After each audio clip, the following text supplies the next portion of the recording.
Fracture के ऊपर होने वाला है। देखिए, वैसे तो ये जो आपका आज का टॉपिक फ्रैक्चर है, यह फर्स्ट ईयर और सेकेंड ईयर दोनों में पढ़ना है, ठीक है।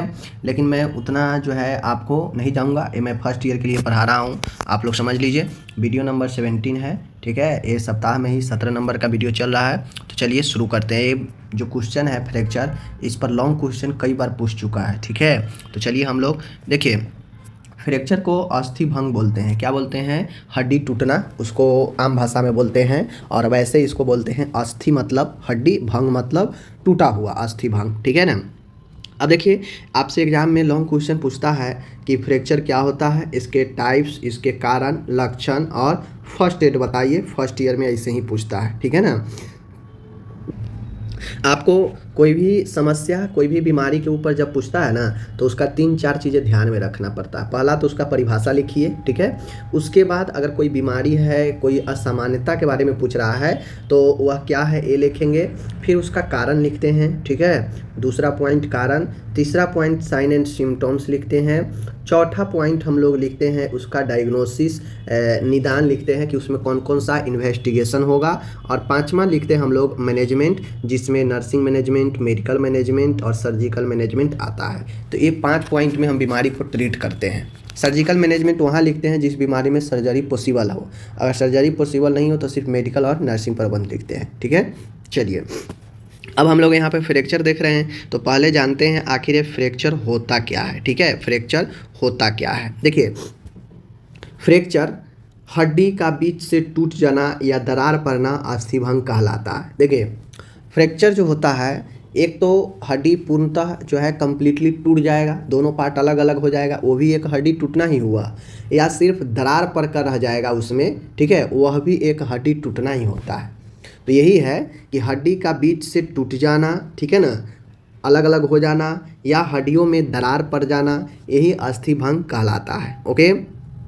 जब किसी व्यक्ति द्वारा अस्थि अथवा हड्डी पर जोर डाला जाता है, जब कोई व्यक्ति द्वारा उसके हड्डी पर, चाहे हाथ की हड्डी, चाहे पैर की हड्डी, किसी कोई भी हड्डी कब टूटता है? वह हड्डी तभी टूटता है जब उस पर प्रेशर जोर लगता है। चाहे आप गिर गए उससे जोर लगे, या चल रहे हैं उससे आपको पैर में जो है चोट लग जाए, उससे जो है प्रेशर लगे, जोर लगे, कुछ कोई भी कंडीशन में जो है आपके हड्डी पर ज़्यादा जोर डालने से तो हड्डी अस्थियाँ टूट जाती है, ठीक है। अस्थि भंग से पूर्णतः अपंगता भी हो सकता है। अलग अलग कंडीशन में होता यह है कि अगर हड्डी आपका गलत जगह पर अगर फ्रैक्चर हो गया है तो उससे पूर्ण डिजेबिलिटी, कंप्लीट डिजेबिलिटी, अपंगता भी आ सकता है, ठीक है।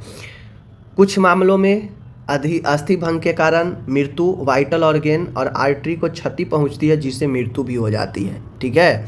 जैसे अगर रिब्स की हड्डी में खतरनाक अगर फ्रैक्चर आएगा तो वह सीधा किसको इफेक्ट करेगा? आपको फेफड़ा, हार्ट को करेगा, उससे मृत्यु भी हो सकता है अगर जोर से चोट लगेगा छाती में। तो स्पाइनल जो रीढ़ की हड्डियाँ है, उसमें फ्रैक्चर होने से आपका नर्व जो है उसको ब्लॉक कर सकता है, उसको डैमेज कर सकता है, ठीक है। कमर की हड्डियाँ को भी, अगर कमर की हड्डी में अगर चोट लग गया है, फ्रैक्चर है, तो वह भी जो है आपके स्पाइनल नर्व को ब्लॉक कर सकता है, ठीक है। तो इन सब कंडीशन में जहाँ भी आर्टरी, स्पाइनल, ये सब को अगर क्षति पहुँचे फ्रैक्चर से, तो उस मामले में पूर्णतः अपंगता या मृत्यु भी हो सकता है, ठीक है। तो इन चीज़ों को ध्यान में रखिए। अब हाथ पैर में टूट जाता है तो वो नॉर्मल है, उससे कोई मृत्यु, कोई अपंगता नहीं होता है, 1-2 महीना में ट्रीटमेंट होने पर ठीक हो जाता है। लेकिन कुछ ऐसे जगह है, जैसे ब्रेन के क्रेनियल जो ब्रेन में भी खोपड़ी हड्डी है, वो अगर फ्रैक्चर होगा तो डायरेक्ट आपको ब्रेन के आर्टरी, ब्रेन को, इस सब को डैमेज करेगा और उससे मृत्यु तक हो सकता है, ठीक है ना। स्पाइनल, रीढ़ की हड्डी, उसमें फ्रैक्चर होने से आपके स्पाइन को चोट पहुंचाएगा, और स्पाइन के थ्रू जो नर्व है उसको चोट पहुंचाएगा, उससे अपंगता या मृत्यु हो सकता है, ठीक है। उसी प्रकार से सीने में, छाती की हड्डी अगर भयंकर चोट लगा, टूट गया, तो उससे वो आपको आर्टरी और रोटा ये सब को डैमेज कर सकता है। तो कुछ ऐसे मामले हैं जहाँ पे अगर हड्डी फ्रैक्चर होता है तो उससे पूर्णतः अपंगता या मृत्यु तक हो सकती है, ठीक है। और हड्डी टूटना क्या होता है? तो हड्डियों को बीच से टूट जाना, ठीक है, या फिर उसमें दरार पड़ना, यही हड्डी टूटना अस्थिभंग कहलाता है, ठीक है। अब अस्थिभंग टूटता है जब कोई व्यक्ति अपने हड्डियों पर अथवा हड्डी पर ज़्यादा जोर डालता है या टक्कर लगने से हड्डियाँ अस्थियाँ टूट जाती है। ठीक है, तो ये हो गया अस्थि भंग का थोड़ा बहुत जानकारी। अब आपसे एग्जाम में पूछेगा टाइप्स ऑफ फ्रैक्चर, फ्रैक्चर के अलग अलग प्रकार है। ठीक है, अब इसमें फ्रैक्चर के अलग अलग प्रकार है, तो आप याद रखिए, जितना मैं बताऊंगा जो भी याद रखे इधर उधर लिख दीजिएगा, ऐसा सीरियल चलना ज़रूरत नहीं है। जैसे यहाँ पे कंप्लीट फ्रैक्चर है। ठीक है, कंप्लीट फ्रैक्चर का मतलब होता है पूर्ण रूप से टूटा हुआ हड्डी, यानी पूर्ण अस्थि भंग। इस तरह के अस्थि भंग में हड्डी पूरी तरह टूट जाती है एवं दोनों टुकड़ों के बीच में कोई संबंध नहीं रहता है। एज फॉर एग्जाम्पल आप यहाँ पे देख लीजिए, ये पूरा हड्डी है। ठीक है, ये पूरा एक हड्डी है, समझ गए। ठीक है, लेकिन अब ये हाथ का भी हड्डी हो सकता है, पैर का भी हो सकता है, बात समझ गए। तो इसमें देख लीजिए, ये पूरा एक हड्डी है लेकिन बीच से यहाँ पे टूट चुका है, अलग अलग, ए पार्ट अलग ए पार्ट अलग, कोई संबंध इन दोनों पार्टों में अब नहीं बचा है। तो बिल्कुल अगर कोई जो है टुकड़े के बीच में कोई संबंध नहीं रहे, पूर्णतः टूट जाए, तो उसे कंप्लीट फ्रैक्चर कहते हैं। कंप्लीट मतलब पूर्ण, मतलब कंप्लीट टूटा हुआ, अलग अलग हो चुका पार्ट। ठीक है, तो यही जो है अस्थि भंग का, इसमें हड्डी पूरी तरह टूट जाती है। ठीक है, और दोनों टुकड़ों में अलग अलग कोई संबंध नहीं रहता है, यही कंप्लीट फ्रैक्चर होता है। बात समझिए, आसान है। इसी प्रकार से कंप्लीट है तो एक इनकम्प्लीट भी होगा। इनकम्प्लीट मतलब अपूर्ण। इस प्रकार के अस्थि भंग में हड्डी के क्रॉस सेक्शन के एक भाग में दरार पड़ती है। देखिए, इसमें होता यह है इनकम्प्लीट में कि हड्डी पूर्ण रूप से अलग अलग नहीं रहता है। इसमें हड्डी के कुछ अंश जो होते हैं, कुछ भाग जो होते हैं वह लगे होते हैं, कुछ भाग में दरार पड़े होते हैं, और वह जो है इनकम्प्लीट कहलाता है। जाहिर सी बात है, जब हड्डी दोनों अलग अलग नहीं है तो कहीं ना कहीं इनकम्प्लीट है। ठीक है, और ये ज़्यादातर हड्डियाँ ऐसे हड्डियाँ क्रॉस सेक्शन में टूटता है। ठीक है ना, देख लीजिए, ये है ना क्रॉस सेक्शन, तो इसमें एक साइड से हड्डी लगी होती है, स्किन लगी होती है। ठीक है ना, हड्डियाँ लगी होती है, और एक साइड में फ्रैक्चर हो जाता है, टूट जाता है। ठीक है, तो इसीलिए इसे इनकम्प्लीट कहा जाता है, क्योंकि ये कंप्लीट नहीं टूटता है। ओके, चलिए तीसरा हम लोग आते हैं, सिंपल फ्रैक्चर है। ठीक है ना, सिंपल फ्रैक्चर समझ, आप चाहें तो सिंपल फ्रैक्चर को आप 1 नंबर पर लिख दीजिए, कोई दिक्कत नहीं है। ठीक है ना, चलिए, यह सबसे सामान्य अस्थि भंग है, इसमें त्वचा में कोई घाव नहीं होता है।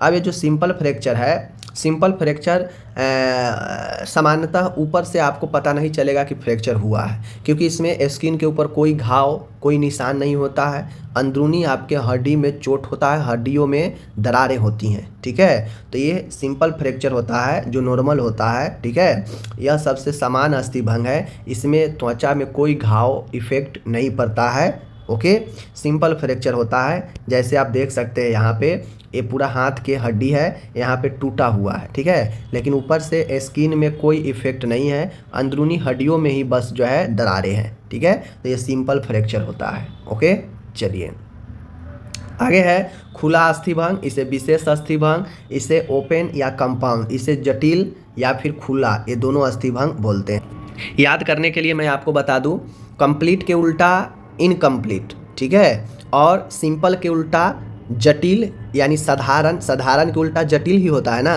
तो साधारण के उल्टा कंपाउंड। ठीक है, सिंपल के उल्टा कंपाउंड। सिंपल में हड्डियाँ में कोई घाव नहीं होता है, लेकिन जटिल वाला में इसमें त्वचा चोटिल होती है, इंजरी होती है स्किन में, एवं घाव अस्थि तक पहुंच जाता है। समझ गए, इसमें इस अस्थि भंग में त्वचा चोटिल होती है एवं घाव जो है अस्थि तक, हड्डियों तक पहुंचता है। बात समझ गए। इसमें जो फ्रैक्चर होता है हड्डियों को, वह पूर्णतः हड्डी स्किन के अंदर अलग अलग होकर वह स्किन को भी इंजरी कर देता है। अब देखते नहीं होगा, किसी का ऐसा फ्रैक्चर होता है कि उसका हड्डी टूटता है तो वह स्किन को भी आर पार कर देता है, ऐसे टूटता है, तो वही कंप्लीट ओपन कंपाउंड होता है। खुला, ओपन मतलब फ्रैक्चर, खुला फ्रैक्चर, जो बाहर से पता चलेगा कि हाँ इसका हड्डी बिल्कुल टूट चुका है, क्योंकि उसमें स्किन भी इंजरी होता है, स्किन को भी छेद कर देता है, ऐसा टूटता है। ठीक है, तो ये भयावह वाला स्थिति होता है। लेकिन ये जो सिंपल फ्रैक्चर है, इसमें फर्स्ट फ्रैक्चर हड्डियों के अंदर थोड़ा बहुत दरार होता है, और वह जो है स्किन के अंदर ही रहता है, उतना पता ऊपर से नहीं चलता है। बस पेशेंट को उस जगह पर दर्द, स्वेलिंग हो सकता है, जिससे महसूस होता है कि हाँ यहाँ पे फ्रैक्चर है। लेकिन ये सिंपल के उल्टा जो कंपाउंड है, यह कम्प्लीटली, इसमें त्वचा भी चोटिल होता है, और हड्डियाँ जो है क्या होती है, स्किन को आर पार कर जाती है, चोट पहुंचाती है। ठीक है, और घाव जो है आपको त्वचा तक भी आ जाता है। ओके, तो यहाँ पे ध्यान दीजिएगा। एग्जाम्पल के तौर पर आप यहाँ पे देख सकते हैं कि हड्डियाँ बॉडी को पार कर गया है, यहाँ पे देख रहे हैं ना, तो यही जो है आपका स्किन को पार कर गया है और कम्प्लीटली अलग हो गया है, इसीलिए इसे जटिल यौगिक बोलते हैं। ओके, अब एक अस्थि भंग होता है, कच्ची अस्थि भंग, ग्रीन स्टिक फ्रैक्चर। इसे हम लोग बच्चे में बहुत ज़्यादा देखते हैं। इसमें हड्डियाँ इस प्रकार टूटती है कि केवल एक और तंतु कला टूट जाती है और हड्डियाँ झुकी हुई दिखाई देती है, लेकिन टूटी हुई मालूम नहीं पड़ती है। इस प्रकार के अस्थि भंग अधिकतर बच्चों में होता है। ग्रीन स्टिक जो होता है यह जो है आपको ज़्यादातर बच्चों में होता है, क्योंकि बच्चा का जो हड्डी होता है सॉफ्ट होता है। तो अगर बच्चा के हाथ पैर में चोट लगता है तो उसका हड्डियाँ पर अगर जोर से चोट लगा तो एक व्यक्ति को जोर से चोट लगने पर टूट जाएगा हड्डी, लेकिन बच्चा का क्या हो रहा है, किसी किसी मामले में हड्डियाँ वहाँ से मुड़ जाएंगी। जैसे यहाँ पे देख लीजिए, ये है, देखिए यहाँ पे फ्रैक्चर है लेकिन यहाँ पे टेढ़ा हो गया, मुड़ गया, कंप्लीट टूटा नहीं, हल्का सा दरार पड़ा और हड्डी मुड़ गई आपस में। तो यही ग्रीन स्टिक होता है। जैसे जैसे आप समझिए, सूखे लकड़ी को तोड़िएगा फटाक से टूट जाएगा, टूट जाता है ना, दोनों खंड अलग अलग हो जाएगा। लेकिन आप हरे लकड़ी को, पतले लकड़ी को तोड़ने का प्रयास कीजिए तो वो मुड़ जाएगा, ठीक है ना, वो कम्प्लीटली टूटेगा नहीं, उसमें मुड़ जाएगा, आप तोड़िएगा उसे तो, ठीक है। तो उसी प्रकार से यह मुड़ जाता है ग्रीन स्टिक में, और यह अधिकतर बच्चों में होता है। यह है कि जो बोन का तंतु होता है, फाइबर होता है, यह एक साइड से क्या होता है, टूटता है और एक साइड से जो है मुड़ जाता है, ठीक है। तो ये चीज़ें आप लोग देख लिए। तो ग्रेन स्टिक अगर पूछेगा सबसे ज़्यादा किस में होता है, तो यह अधिकतर बच्चों में होता है, और इसमें हड्डियाँ एक तरफ से मुड़ जाती है और एक तरफ से जो है क्या होता है, उसमें दरारें पड़ जाती है और एक साइड से वो मुड़ जाती है। ऐसा क्यों होता है, क्योंकि इस प्रकार के हड्डियाँ अधिकतर बच्चों में ही होती है। जिनका भी हड्डी सॉफ्ट मुलायम होता है, कमज़ोर होता है, उसमें ज़्यादातर यही फ्रैक्चर होता है, देखने को मिलता है। ओके, अब इसमें है अनुप्रस्थ अस्थिभंग, ट्रांसवर्स फ्रैक्चर।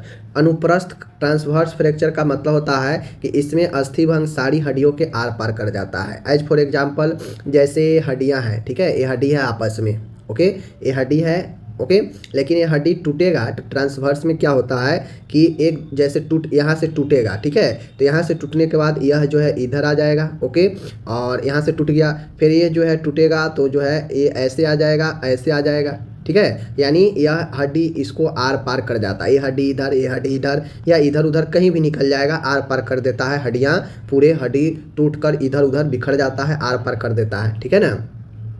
उसके बाद है ऑब्लिक फ्रैक्चर है, तिरछा फ्रैक्चर है। इसमें हड्डियाँ के आर पार तिरछी टूटी हुई जाती है। जैसे एज फॉर एग्जाम्पल मैं बता देता हूँ, ये हड्डी है, ठीक है, ये हड्डी है, तो हड्डियाँ ऐसे टूटेगी, ऐसे तिरछा, ठीक है, ऊपर का भाग जैसे यहाँ पे देख लीजिए टूटेगा कैसे, तो ऐसे, ठीक है, ऊपर से भी जो है सेम ऐसे ही जो है आपको हड्डियाँ अलग अलग आपको ऐसे तिरछा, मतलब तिरछा टूटता है, ऐसे नहीं टूटकर तिरछा टूटेगा, ऐसे ऐसे ऐसे तिरछा हड्डियाँ टूटती है, ठीक है। तो तिरछा हड्डी जब टूटेगा तो जाहिर सी बात है कि वो एक साइड से हड्डी आपका कहीं ना कहीं लगा रहेगा, एक साइड से तिरछा टूटेगा, बात समझ गए, या कंप्लीट भी टूटेगा तो हो सकता है तिरछा टूटे।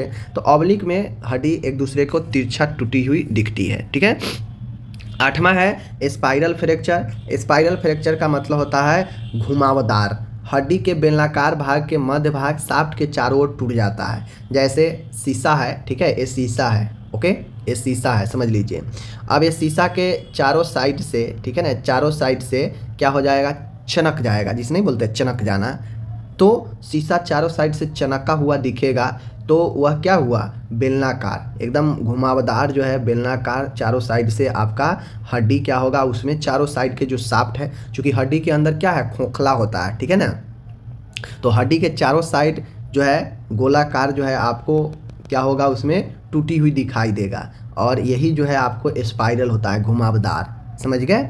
चलिए 9वां है कम्युनिकेटेड फ्रैक्चर। इस तरह की टूट में हड्डी कई भागों से टूट जाता है। कम्युनिकेटेड, कंप्लीटेड अलग होता है, कंपाउंड अलग होता है जिसमें त्वचा को आर पार कर देता है, लेकिन बहुखंड अस्थिभंग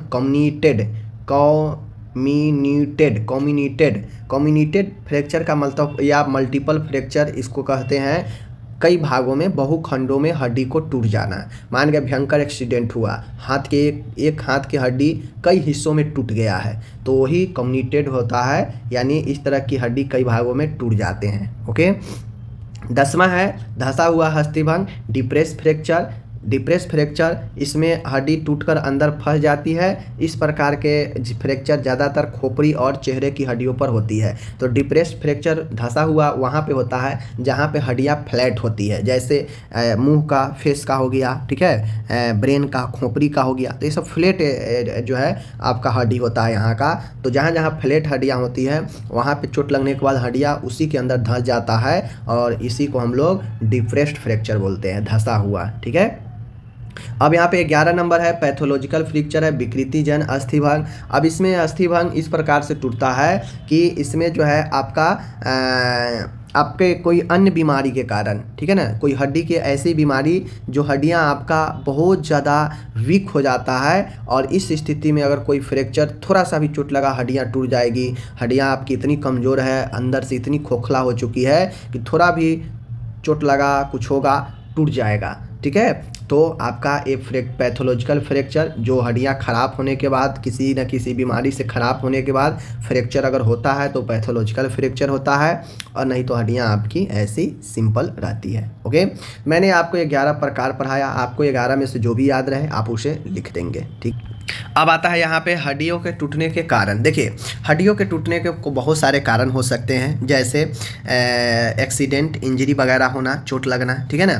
तो इसमें आप इसके कारण बहुत सारे कारण होते हैं, तो कारण के पीछे मत जाइए। हड्डियों के कारण बहुत सारा एक्सीडेंट, दुर्घटना, ठीक है ना, ये सब लिखिएगा। जैसे डायरेक्ट चोट, हड्डियाँ टूटने के डायरेक्ट चोट, मान गए सामने से कोई आया, ट्रक आया, ठोकर मार दिया, डायरेक्ट चोट लगा, ठीक है। आपका जो देखते हैं लोहा पीटते रहता है हथौड़ा से, कभी कभी गलती से हथौड़ा छिटक कर पैर पर लग गया, हाथ पर लग गया, तो डायरेक्ट हुआ। तो डायरेक्ट चोट के कारण होने वाला जो है होता है वो डायरेक्ट वायलेंस, डायरेक्ट चोट पहुंचने से हड्डियां टूटती है, पहला कारण। जैसे हथौड़े की चोट लगने, गाड़ी के पहिए से कुचल जाना, ठीक है ना। मस्कुलर एक्शन, मांसपेशियाँ अगर आपका कमज़ोर हो जाता है, उस कंडीशन में भी आपके जो है या मांसपेशियाँ का कमज़ोर होना, ठीक है ना, जिसके कारण आपका मांसपेशी ठीक ढंग से आपको अटैच नहीं है हड्डी के साथ, तो डायरेक्टली हड्डियाँ भी इफ़ेक्ट होगा, तो मांसपेशी भी कमज़ोर कारण होता है। लिंगामेंट का कमज़ोर होना, जो अस्थि को बांध कर रखता है, वो भी कमज़ोर होने से खिंचाव जल्दी होगा और फ्रैक्चर होता है। इनडायरेक्ट फोर्स, जैसे मान गए व्यक्ति चल रहा है, ठीक है, और वहाँ पे जो है गिर गया, गिरने से चोट लगता है, तो कॉलर बोन पर जो है इफ़ेक्ट पहुँचता है, जिसे हम लोग हंसली की हड्डी, क्लेविकल बोन बोलते हैं, ठीक है ना। तो अडायरेक्ट चोट के कारण भी आपका जो है भारी भरकम चोट लगने के कारण, एक्सीडेंट होने के कारण, समझ गए, मस्कुलर जो है वीकनेस होने के कारण, तो बहुत सारे कंडीशन में जो है आपको फ्रैक्चर हो सकता है, बात समझ गए। तो फ्रैक्चर के बहुत सारे कारण होते हैं, आप उसको कारण को खुद से भी लिख सकते हैं। तो हड्डियाँ टूटने के कारण में अगर पूछे तो ट्रॉमा, अचानक से चोट लगना, चोट में सड़क दुर्घटना, गिरना, खेल के दौरान चोट लगना, ठीक है, शारीरिक लात मुक्का लगने से हड्डी का टूटना सबसे समान कारण है। तो पहला कारण तो ट्रॉमा, चोट होता है। दूसरा होता है ऑस्टियोपोरोसिस कारण, यह हड्डियों की एक रोग है जिसमें हड्डियाँ कमज़ोर और ब्रिटल, भंगुर हो जाता है, जिसमें हड्डियाँ मामूली गिरने या झटके लगने से भी हड्डियाँ टूट जाती है, तो कोई रोग भी कारण बनता है, ठीक है। उसके बाद आता है ओवर यूज या स्ट्रेस फ्रैक्चर, बार बार एक ही गति करने, जैसे लंबी दौड़, नृत्य से हड्डी पर लगातार दबाव पड़ता है, जिससे सूक्ष्म दरारें, स्ट्रेस फ्रैक्चर आ जाती है।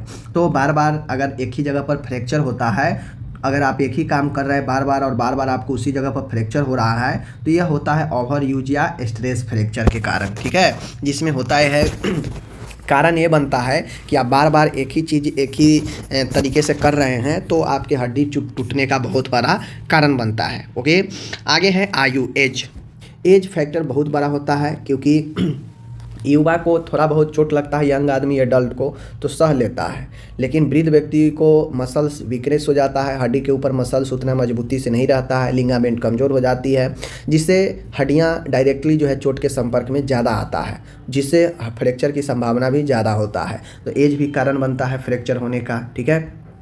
पैथोलॉजिकल फ्रैक्चर मैंने जो आपको दिखाया उसमें बहुत सारे ट्यूमर, हड्डियों में कैंसर, संक्रमण, ये सब हड्डियों की संरचना को कमज़ोर कर देता है, हड्डियों के घनत्व को कम कर देता है, बहुत सारे रोग, जिसके कारण हड्डियां आपका कमज़ोर होने लगता है और मामूली चोट पर, मामूली जो है धक्का पर हड्डियां टूट जाती है। ठीक है।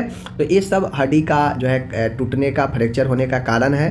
ट्रॉमा, ऑस्टियोपोरोसिस, ऑस्टियोपोरोसिस एक हड्डी का रोग है, ठीक है। उसके बाद है ओवर यूज, स्ट्रेस फ्रैक्चर आयु कारण बनता है, कोई रोग भी कारण बन सकता है। तो ये सब कारण होता है, ठीक है। अब चिन्ह व लक्षण, कारण समझ गए, प्रकार समझ गए। तो अब अगर किसी को फ्रैक्चर हो, हड्डी टूटे, तो नॉर्मल व्यक्ति भी बता देगा कि हड्डी टूटने पर क्या क्या होता है। हड्डी टूटने पर दर्द जो है, दर्द होना पहला सबसे प्रमुख लक्षण होता है। जैसे ही फ्रैक्चर होगा बहुत तेज़ी के साथ पेन जो है शुरू हो जाएगा। दूसरा सबसे ज़्यादा जो महत्वपूर्ण होता है कि टूटे हुए जगहों पर जो है आपके वहाँ पर क्या होता है, सूजन, एडिमा, सूजन होने लगता है। तो बहुत ज़्यादा दर्द होना, सूजन होना, ठीक है। प्रभावित जगह गतिहीन न, प्रभावित जगह जो है लालिमा होना, सूजन होना, दर्द होना, ये सब फ्रैक्चर का बहुत ही आम लक्षण है जो हर कोई बता देगा, ठीक है। प्रभावित जगह जहाँ चोट लगा है वहाँ हल्का छूने पर काफ़ी दर्द होना, ये भी जो है संकेत होता है फ्रैक्चर का, ठीक है। दर्द का लगातार होना व बढ़ते जाना तब तक कि अस्थि के भाग को गतिहीन न किया जाए। और फ्रैक्चर के कंडीशन में दवाई उवाई खाने से भी आपके दर्द कमता नहीं है, सूजन कमेगा नहीं, और लगातार वो बढ़ते ही जाएगा। तब तक बढ़ेगा जब तक आप उसको बैंडेज प्लास्टर नहीं कर देते हैं, गतिहीन नहीं कर देते हैं, ठीक है। तो इसका फ्रैक्चर का एक लक्षण होता है लगातार दर्द में वृद्धि होना, सूजन में वृद्धि होना, ठीक है। इसका एक और लक्षण होता है कि छूने हिलाने पर दर्द होना, जबकि नॉर्मल अगर चोट है तो छूने या हिलाने से दर्द नहीं होगा। अस्थि भंग के स्थान पर सूजन आ जाना, मैंने बता दिया। क्रैक की ध्वनि सुनाई देना या हड्डियों की आपस में रगड़ महसूस करना, जिसे क्रेप्टिस कहते हैं। अगर हड्डियां टूट जाएगी तो जाहिर सी बात है इधर उधर हिलाएंगे डुलाएंगे तो हड्डियां आपस में टकराएंगी तो उससे आवाज़ आएंगी, जिसको क्रेप्टिस बोलते हैं, ठीक है। तो ये सब लक्षण होता है, ओके। मैंने बता दिया चिन्ह लक्षण। अब आता है आपसे एग्जाम में पूछेगा कि प्राथमिक जो है उपचार बताए, फर्स्ट एड बताए। देखिए, बाहरी रक्तस्राव के लिए देखें, अगर हो तो डायरेक्ट प्रेशर या एलिवेशन विधि से उपचार करें। फर्स्ट एड में हम सबसे पहले क्रिटिकल सिचुएशन को देखते हैं कि पेशेंट श्वसन ले रहा है नहीं ले रहा है, पेशेंट को ब्लीडिंग हो तो नहीं रहा है, पेशेंट का सांसें चल रही है, पेशेंट का हार्ट बीट चल रहा है। ये सब जीवन का संकेत होता है, वाइटल संकेत है। ये सब चालू है मतलब पेशेंट जिंदा हो सकता है, भले बेहोश हो, ठीक है। अगर ये सब नहीं चल रहा तो पहले इस सब पर काम करते हैं। हार्ट बीट नहीं चल रहा है, रिस्पायरेशन नहीं है, तुरंत CPR देंगे, क्योंकि हो सकता है एक्सीडेंट से फ्रैक्चर तो हुआ हो लेकिन पेशेंट गंभीर जो है CPR की ज़रूरत हो, ना हार्ट हो ना उससे रिस्पायरेशन हो, तो उससे जो है CPR की ज़रूरत पड़ती है, ठीक है। तो पहला है बाहरी रक्तस्राव देखें, क्योंकि गंभीर चोट के कंडीशन में ज़्यादा फ्रैक्चर है तो हो सकता है स्किन आर पार करे तो ब्लीडिंग भी आ रहा हो। तो अगर ब्लीडिंग आ रहा हो तो डायरेक्ट प्रेशर दे, एलिवेशन माध्यम से रक्तस्राव को रोकेंगे। अनावश्यक घायल को हिलाए ना, जबकि बहुत अधिक आवश्यक ना हो। अब जहाँ पे फ्रैक्चर हुआ वहाँ पे ज़्यादा मूवमेंट नहीं देना चाहिए, क्योंकि ज़्यादा मूवमेंट देंगे, जितना देंगे उससे दर्द होगा, पेन होगा। कभी भी हड्डियों को उनकी समान अवस्था में लाने का प्रयास नहीं करें। अब आप फर्स्ट एड दे रहे हैं तो बस आप फर्स्ट एड ही दीजिए। आप ये मत सोचिए कि हड्डी टूट गया हम उसे यहीं पर जोड़ने लगे, यहीं पर हम सीधा कर दें, नहीं। जितना सीधा करेंगे पेशेंट उतना कराएगा, उतना दर्द होगा। तो बस आप उसे मूवमेंट न दें, आप उसे स्थिर रखें, ठीक है, और उसे हिलाए डुलाए नहीं, ओके। अगर चोटिल अंग को गतिहीन करना हो तो तकिए मैग्नीज ड्रेसिंग से सहारा दे सकते हैं। अगर आपको टूटे हुए भाग को गतिहीन करना है, हिलने डुलने से बचाना है, तो आपके पास जो भी साधन हो, जो भी कपड़े हो, उसका इस्तेमाल कर सकते हैं। तकिए हैं तो उसका इस्तेमाल कर सकते हैं, ठीक है। कोई अगर आपके पास ड्रेसिंग के लिए जो बहुत सारे बैंडेज आता है वो है, वो गमछा का, फर्स्ट एड में कुछ भी का इस्तेमाल कर सकते हैं जो भी आपके पास है। अस्थि भंग के स्थान से नीचे रक्तस्राव का संचरण चेक करें। जहाँ फ्रैक्चर हुआ है वहाँ एक चीज़ आप चेक करें कि वहाँ ब्लड सर्कुलेशन चल रहा है या नहीं चल रहा है, क्योंकि वहाँ अगर ब्लड सर्कुलेशन बंद हो जाएगा तो वह हाथ या वह अंग खराब हो सकता है, डैमेज हो सकता है, ठीक है। उसके बाद है घायल को दिलासा व सहारा दे कि हाँ बिल्कुल ठीक है, मैं हूँ आपके पास, मैं जो है ट्रीटमेंट जल्द करवाऊँगा, क्योंकि मेंटली सपोर्ट भी ज़रूरी होता है, ओके। तो ये सब कुछ चीज़ें हैं और फर्स्ट एड में ये सब करते हुए पेशेंट को, मरीज को तुरंत जो है अस्पताल में पहुँचाना चाहिए, जिससे आगे उनके ट्रीटमेंट किया जा सके, ओके। तो ये रहा हमारा आज का फ्रैक्चर। मैंने क्या पढ़ा, फ्रैक्चर क्या है, पहला पॉइंट। दूसरा पॉइंट मैंने पढ़ा प्रकार, ठीक है। तीसरा मैंने पढ़ा इसके कारण। चौथा मैंने पढ़ा इसका लक्षण। पांचवा मैंने पढ़ा फर्स्ट एड, ठीक है, तो आपको लिख देना है। अगर इसका उपचार पूछता तो क्या क्या उपचार करते, दर्द के लिए काम करते, सूजन को कम करने के लिए काम करते, ठीक है ना, ये भी सब दवाइयाँ, सूजन को कम करने वाली दवाइयाँ, उसके बाद जो है दर्द को कम करने वाली दवाइयाँ चलता, ठीक है ना। तो ये सब मेडिकल उपचार में होता है। ओके, तो हमें फर्स्ट एड पूछा तो फर्स्ट एड लिख दिए। ठीक है, मिलते हैं अगले वीडियो में, धन्यवाद।